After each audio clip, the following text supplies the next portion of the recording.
Senator Lindgren. Thank you, Mr. President. Rise Up, Beautiful Country is the direct translation of a line from Advance Australia Fair into the Yugambeh language. The Yugambeh language is the language group of a number of clans in southeast Queensland, including my own clan of the Mudunjali. I rise to speak on the ludicrous use of the dramatically changed version of the Australian National Anthem at a university in my home state of Queensland as some form of appeasement for past injustice to Indigenous people. The Australian National Anthem has been sung in many Indigenous languages, with the meaning unchanged.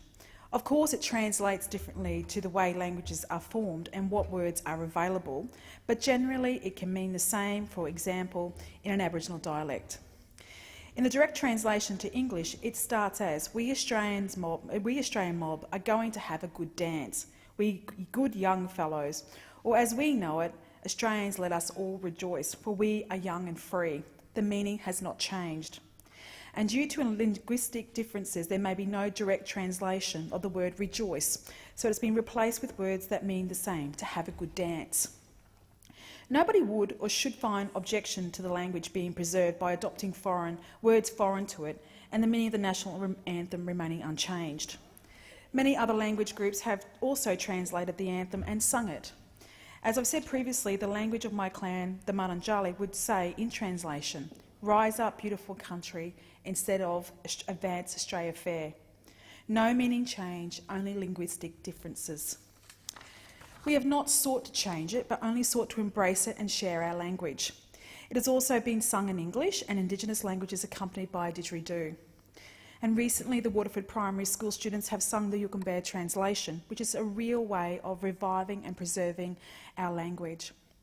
On Australia Day this year, Jessica Malboy stood atop on the Sydney Harbour Bridge and sung the Australian National Anthem in both the local Indigenous language and then in English. She sang it proudly and she sang it unchanged. It was a stirring rendition, both versions. She later said, and I quote, "I couldn't be more proud to be an Australian and come from this beautiful country," end quote. The Indigenous language versions I have referred to have been undertaken by Indigenous people to preserve their language and embracing being Australian, not as a way of easing some form of guilt, intellectual elitism or enlightenment. Yet we now see intellectual elites taking it upon themselves to use a dramatically altered version written by Judith Durham. This result can only be push a wedge between cultures in Australia. And this version was played instead of the official national anthem at the University of Sunshine Coast. It was not performed as another song, but instead it replaced the Australian national anthem. I note in their rush to appear enlightened, they have overlooked Torres Strait Islanders, also Indigenous Australians, as the Torres Strait Islanders do not acknowledge the dreaming. And perhaps the best way to avoid this is to stick to the official translation or the official version. In World War I and World War II, when Indigenous Australians enlisted, they swore allegiance to King George V and VI respectively. And God Save the King was the anthem, and it did not make them any less proud to be a soldier, sailor or airman.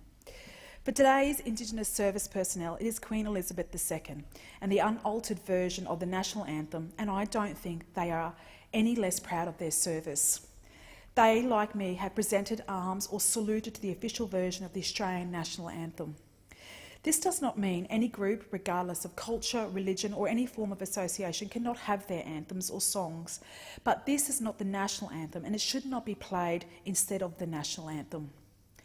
For an organisation such as the university that has not given up their own traditions of mortarboards, gowns and titles such as Chancellor, they are showing a degree of hypocrisy when they take it upon themselves to use non-traditional and unofficial Australian anthems or national anthems.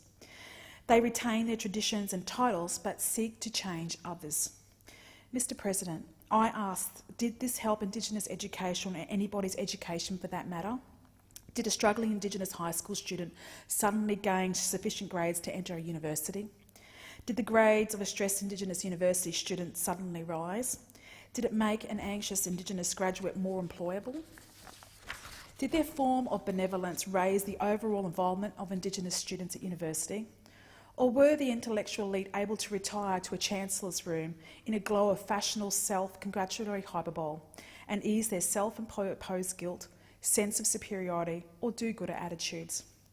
And once again, I say this, Mr. President, for those who harbour internal guilt due to past injustices or those who think they are doing good, let me say this: you are creating division and resentment.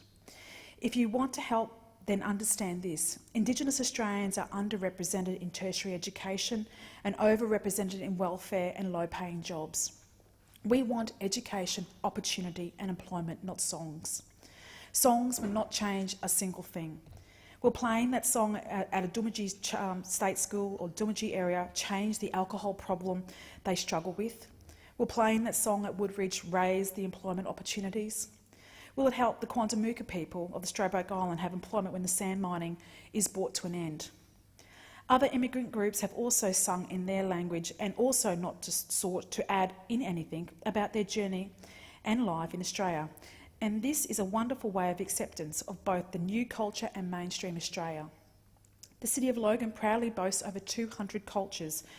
Are we going to see over 200 different national anthems? A university is supposed to be a place of education to build hope for the future.